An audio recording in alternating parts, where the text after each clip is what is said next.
रामराम मंडळी, तुम्हाला सांगायचं म्हणजे अमेरिकेत कसं असतं माहिती काय, छोट्या छोट्या वस्तूने अजिबात अहो दुरुस्त करून मिळत नाहीत. काय सांगायचं तुम्हाला, तर हे डायरेक्ट फेकूनच द्यायचं हो. आपल्या इथे कसं 100 वेळा आपण दुरुस्त करून आणतोय, तसं इथं नसते. जरी दुरुस्त करायला गेला तर लेबर कॉस्ट एवढी जास्त असते की नाही, त्यात तो जरा पैसे घातले की नाही नवीन मिक्सर येतोय. आणि ह्याचा कसं जरा टवका उडत, त्यामुळे हे भांड बसत नाही.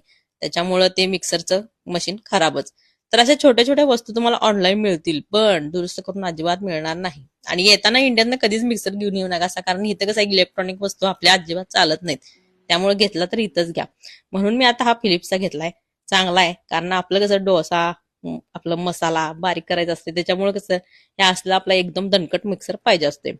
त्याचबरोबर आता सायकलचं पण तसंच असते होतं. इथे कसं असतंय माहितीये काय, जरी पंक्चर झाली सायकल तरी ती फेकूनच देतात राव. काय करायचं, कारण पंक्चरचं दुकान दुकान तर कुठे दिसलंच नाही हो. आणि हे बघा चेन सारखी पडायला लागल्या ह्याची, त्याच्यामुळे कसं आहे माहिती किती वेळा घातली तरी पडायला लागल्या. त्यामुळे हे सायकलचा काही उपयोग होईनाच झालाय.